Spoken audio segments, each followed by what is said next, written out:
పరిశుద్ధ గ్రంథంలో నుంచి యెషయా గ్రంథము 51వ అధ్యాయం.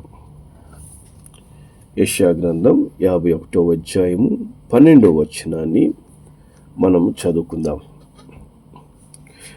నేనే మిమ్మును ఓదార్చువాడను, చనిపోవు నరునికి తృణమాత్రుడగు నరునికి ఎందుకు భయపడదువు. హల్లెలూయా. దేవుని నామానికి మహిమ కలుగును గాక.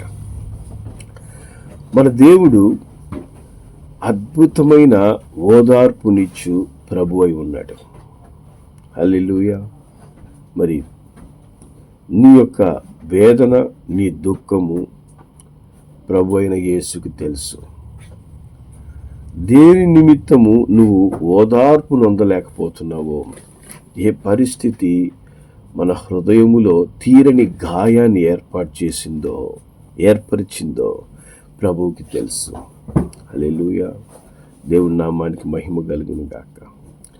మన దేవుడు మనల్ని ఎంతగా ప్రేమిస్తున్నాడంటే ఆయన చెప్తున్నాడు, నీకు దుఃఖము కలిగినప్పుడు నేను నీకు దూరముగా వెళ్ళే దేవుడని కాదు, నేనే అంటే నేను తప్ప ఇంకొకరు లేరు అని.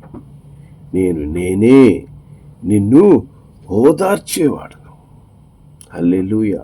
దేవుని నామానికి మహిమ కలుగును గాక. ఏ పరిస్థితులు ఈ దినమున నీ హృదయానికి గాయాన్ని కలిగజేస్తున్నాయి? దేవుడు అంటాడు, చనిపోవు నరునికి తృణమాతుడగు నరునికి ఎందుకు భయపడతావు? ఏ నరుడు నిన్ను దుఃఖపరిచాడు? ఏ పరిస్థితి నిన్ను గాయపరిచింది? ఏ ఇబ్బందికరమైనటువంటి స్థితులు గుండా నువ్వు నడుస్తున్నావు? ఎందుకు భయపడతావు? ఎందుకు దిగులు పడతావు? నిన్ను ఓదార్చడానికి నేను ఉన్నాను కదా అంటాడు ఆయన. హల్లెలూయా. నిన్ను ఓదార్చే దేవుడని నేను. తల్లి ఒడిలో పవలించే బిడ్డవలే ఆయన ఒడిలో మనము విశ్రాంతి పొందుకోమని పిలుస్తాడు ఆయన. హల్లెలూయా. దేవుడి నామానికి మహిమ కలుగును గాక. మీకు నేను నిత్య ఆదరణను కలగజేస్తానంటాడు ఆయన. దేవుని నామానికి మహిమ కలుగును గాక. ఈ ఉదయకాల సమయంలో ఏ పరిస్థితి నిన్ను ఇబ్బంది పరుస్తున్నా కూడా ప్రభు అయిన యేసునొద్ద నీకు ఒక నిరీక్షణ ఉంది. ప్రభు అయిన యేసునొద్ద నీకు ఒక సమాధానం ఉంది. ప్రభు అయిన యేసు ద్వారా ఈ పరిస్థితులన్నీ నువ్వు దాటిపోగలవు. ఆయన అంటాడు, నేనే అని. అంటే ఆయన ద్వారా తప్ప మనకు వేరొక మార్గములో మనకు నిరీక్షణ దొరకదు, ఓదార్పు పొందలేం. హల్లెలూయా. దేవుని నామానికి మహిమ కలుగును గాక. పరిశుద్ధ గ్రంథంలో ఆది కాండంలోకి మనం వెళ్తే, ఆది కాండము 37వ అధ్యాయం 31వ వచనం నుంచి 35వ వచనం దాకా మనం చదువుదాం. వారు యోసేపు అంగీని తీసుకొని ఒక మేకపిల్లను చంపి దాని రక్తములో ఆ అంగీని ముంచి ఆ విచిత్రపు నిలువుటంగీని పంపగా, వారు తండ్రి వద్దకు దానిని తెచ్చి, ఇది మాకు దొరికెను, ఇది నీ కుమారుని అంగీ అవునో కాదో గుర్తుపట్టమని చెప్పి, అతడు దాన్ని గుర్తుపట్టి, ఈ అంగీ నా కుమారునిదే, దుష్ట మృగం వాణ్ణి తినివేశను, యోసేపు నిశ్చయంగా చీల్చబడెను అనెను. యాకోబు తన బట్టలు చించుకొని తన నడుమున గోనెపట్ట కట్టుకొని అనేక దినములు తన కుమారుని నిమిత్తము అంగలార్చుచుండగా, అతని కుమార్తెలందరూ అతని ఓదార్చుటకు యత్నము చేసిరి. అయితే అతడు ఓదార్పు పొందనల్లక, నేను అంగలార్చుచు మృతుల లోకమునకు నా కుమారుని యొద్దకు వెళ్ళేదనని చెప్పి అతని తండ్రి అతని కోసం ఏడుస్తున్నాడట. హల్లెలూయా. దేవుని నామానికి మహిమ కలుగును గాక. చూడండి, యాకోబు జీవితంలో ఒక దుఃఖకరమైన దినము వచ్చింది. ఎంతో దుఃఖకరమైన సమయం, ఎంతో వేదనకర సమయం. యాకోబు సామాన్యమైన వ్యక్తి కాదు. అతను దేవునితో పోరాడినవాడు, దేవునితో పెరుగులాడినవాడు, దేవునితో పోరాడి జయించినటువంటి వ్యక్తి యాకోబు. ఇశ్రాయేలుగా దేవుని ద్వారా దీవించబడినటువంటి వ్యక్తి యాకోబు. అతని జీవితంలో ఒక వేదనకరమైన దినం.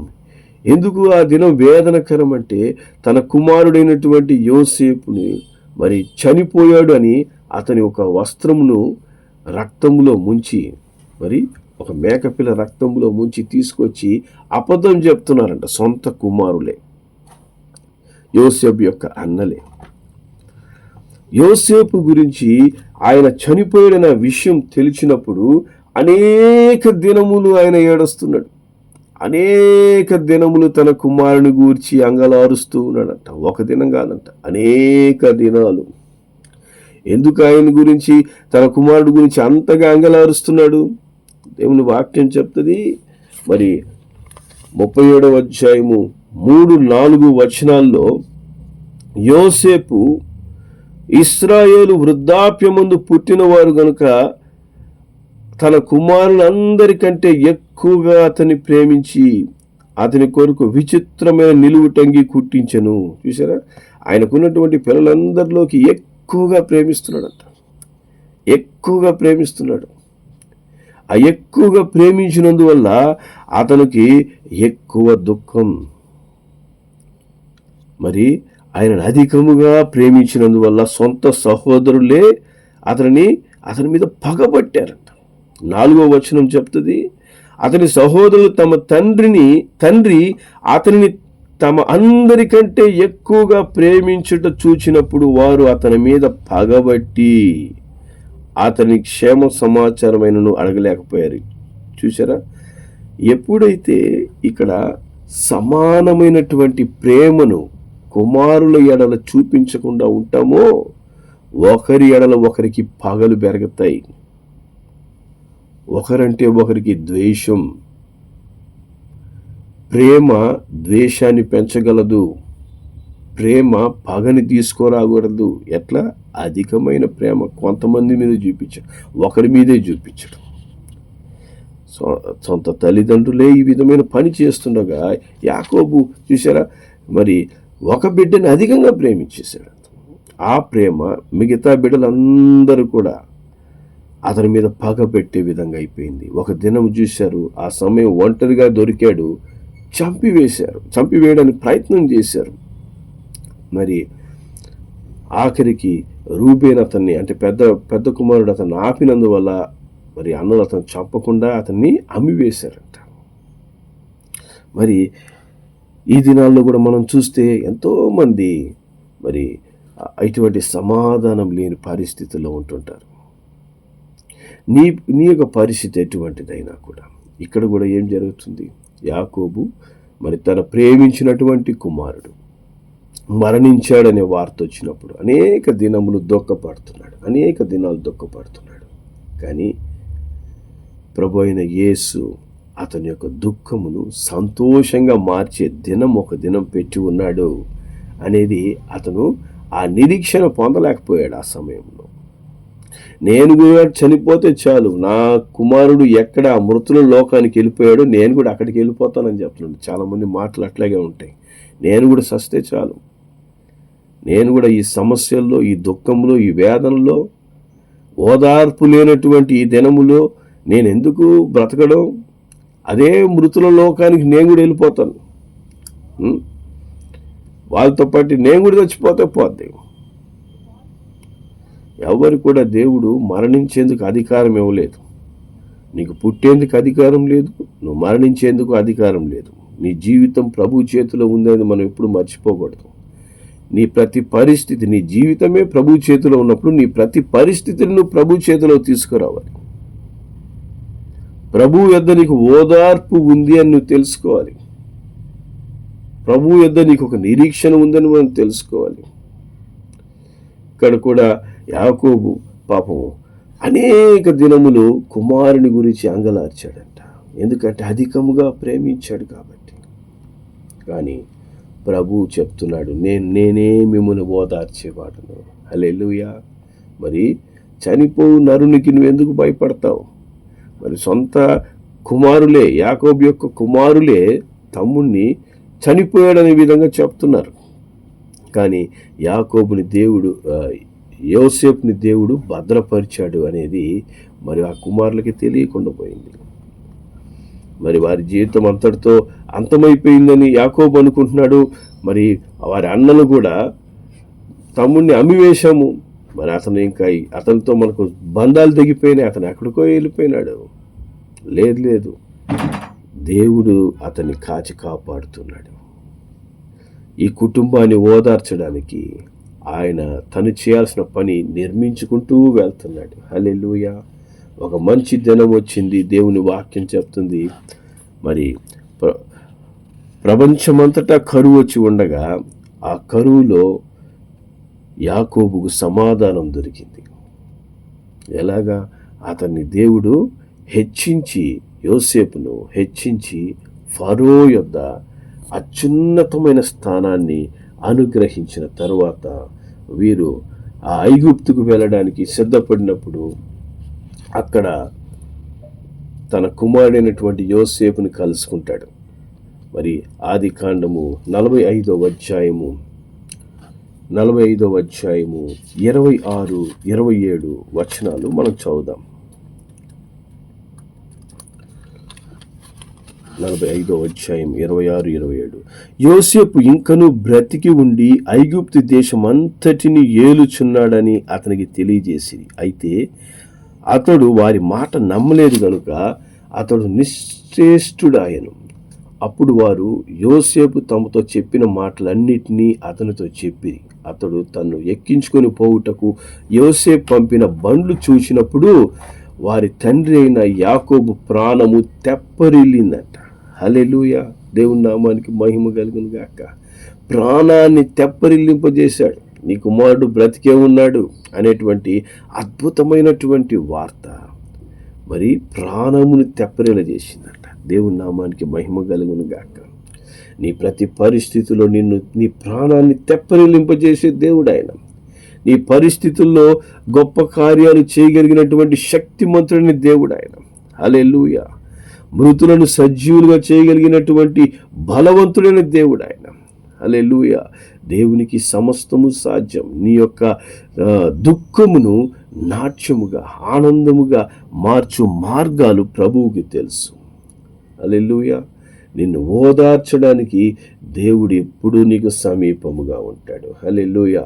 మరి ఆది కాండం 46వ అధ్యాయం 29వ వచనం మనం చదివితే ఇక్కడ వాక్యం చెప్తుంది, యోసేపు తన రథమును సిద్ధం చేయించి తన తండ్రి అయిన ఇశ్రాయేలును ఎదుర్కొనుటకు గోషేనుకు వెళ్ళి అతనికి కనబడెను. అప్పుడు అతడు అతని మెడ మీద పడి అతని మెడ పట్టుకొని ఎంతో ఏడ్చెను. హల్లెలూయా. దేవుని నామానికి మహిమ కలుగును గాక. ఇది ఆనందపు కన్నీళ్ళు, ఆనందం, సంతోషం. హల్లెలూయా. దేవుని నామానికి మహిమ కలుగును గాక. మరి యోసేపు తండ్రిని ఎదుర్కొనుటకు వెళ్ళి తండ్రికి ఎదురుగా కనబడుతున్నాడంట. యాకోబు ఎక్కలేని ఆనందంలో దుఃఖం. హల్లెలూయా. సంతోషంగా వెళ్ళి అతను మెడ పట్టుకొని మరి ముద్దు పెట్టి కౌగలించుకొని, అయ్యో నా బిడ్డ సజీవుడిగా ఉన్నాడు, నా దేవుడు నా బిడ్డకి తోడై ఉండి ఇంత ఘనపరిచి ఉన్నాడంటూ దేవుని ఆయన మహిమపరుస్తూ ఉన్నాడు. హల్లెలూయా. దేవుని మహిమ కలుగును గాక. నువ్వు కూడా దేవుని మహిమపరిచే దినం ఒకరోజు దేవుడు ఏర్పాటు చేసి ఉన్నాడు.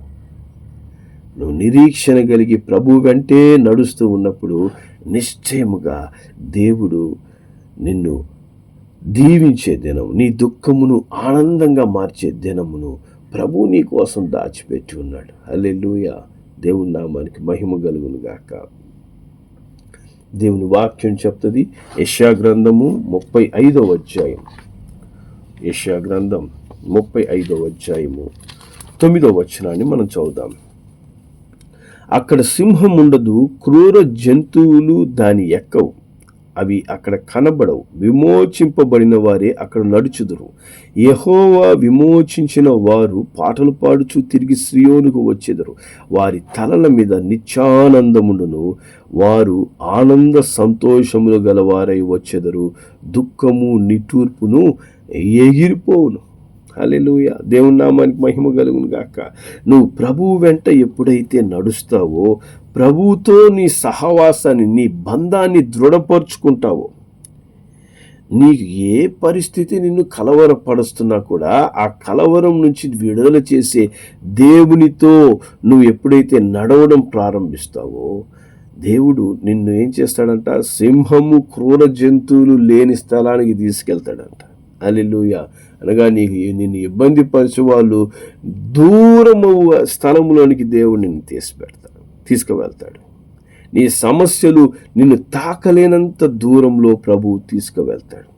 విమోచింపబడిన వారే అక్కడ నడుస్తారంట. అంటే ప్రభు ద్వారా విమోచన పొందుకున్న వారు ఆ స్థలంలో సంతోషంగా ప్రభు వెంట నడుస్తారు. చింపబడిన వారు పాటలు పాడుతూ సియోనుకు వస్తారంట. హల్లెలూయా.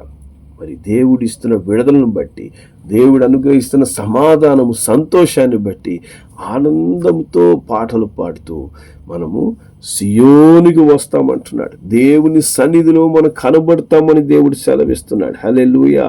మరి దేవుని బిడ్డల తలల మీద ఏముంటుంది? నిత్యానందం. నిత్యానందం అంటే ఏంటి? ఇంకా ఎప్పుడూ ఆగిపోని సంతోషం, ఎప్పుడు ఇంకా అన్స్టాపబుల్ జాయ్, ఇంకా ఎవరు ఆపలేనటువంటి ఆనందం. హల్లెలూయా. అట్టి ఆనందాన్ని, అట్టి సంతోషాన్ని దేవుడు నీ తల మీద ఉంచుతాడంట. దేవుని నామానికి మహిమ కలుగును గాక. ఇక ఆనంద సంతోషములు మీ సొంతం చేస్తానంటున్నాడు. దుఃఖము నిట్టూర్పు అనేది ఎగిరిపోతాయి. హల్లెలూయా.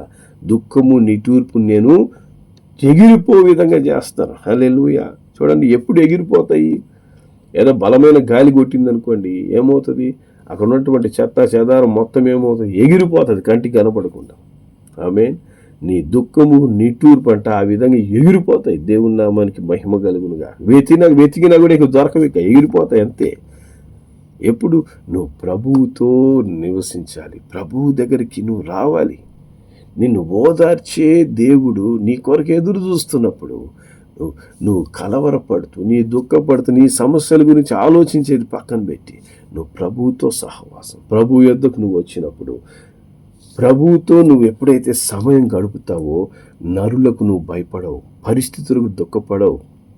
నిన్ను ఇబ్బంది పరిచే ఎంత కఠినమైన స్థితిలో ఉన్నా కూడా నువ్వు భయపడక ధైర్యంగా నిలుస్తావు. దేవుడు నాకు తోడై ఉన్నాడు, దేవుడు అన్ని పరిస్థితులను సరిచేయడానికి శక్తిమంతుడు అనే ఒక ధైర్యం నీలో వచ్చినప్పుడు నీ తల మీద నిత్యానందం ఉంటుందంట. హల్లెలూయా. ఆనంద సంతోషాలు నేను నింపుతూ ఉంటాయి. పరిస్థితులన్నిట్లో నీ దుఃఖము నిట్టూర్పు ఎగిరిపోతుంది. దేవుని నామానికి మహిమ కలుగునుగా. ఎందుకంటే ప్రభువు ద్వారా నువ్వు ఓదార్చబడతావు. మనుషుల ద్వారా కలిగే ఓదార్పు మరి శాశ్వతంగా నిలవదు, కానీ దేవుడిచ్చే ఓదార్పు, దేవునితో ఉండే ఆ ఓదార్పు, సమాధానం, అది నిత్యం మన హృదయాలను, మన ఆత్మను తెప్పరిల్ల చేస్తుంది. నిరీక్షణ, విశ్వాసం మనలో కలగజేస్తుంది. ప్రతి పరిస్థితిలో దేవుని బలమైన కార్యాలు జరగడం మనం అనుభవిస్తాం. హల్లెలూయా.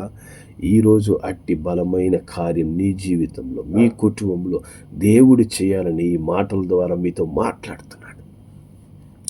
నేనే నిన్ను ఓదార్చేవాడనని దేవుడు సెలవిస్తున్నాడు. హల్లెలూయా. ఏమి నువ్వు కోల్పోయినా, ఏది నీకు ఇబ్బంది అయినా, ఏ పరిస్థితులు నిన్ను కృంగజేస్తున్నా, ఎంత కఠినమైన పరిస్థితులు గుండా నువ్వు నడుస్తున్నా, నీకు అప్పుల బాధ అయినా, వ్యాధుల సమస్య అయినా, మరి ఏ విధమైనటువంటి శత్రు పోరాటాల్లో నువ్వు ఉన్నా కూడా, అది ఆత్మీయ పోరాటమైనా, అది శారీరకమైన పోరాటమైనా, దేవునికి మించిన సమస్యలు ఏది లేవు. ఏది కూడా దేవునికి మించిన సమస్యలు కావు. హల్లెలూయా. ప్రభువుని నువ్వు చేరుకునేంత వరకు అది నీకు పెద్ద సమస్య. ప్రభు యొద్దకు రానంత వరకు నీకు ఓదార్పు లేని దుఃఖం. నువ్వు ప్రభు యొద్దకు వచ్చిన మరుక్షణం ఆయన నిన్ను ఓదార్చడం ప్రారంభిస్తాడు. నీ పరిస్థితుల్లో బలమైన కార్యాలు చేయడం ప్రారంభిస్తాడు. అన్ని పరిస్థితులు నీ జీవితంలో మారాలంటే నువ్వు ప్రభు యొద్దకు రావాలి.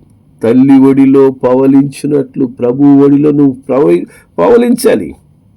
ఆయన దగ్గర నువ్వు తృప్తి పొందుకోవాలి.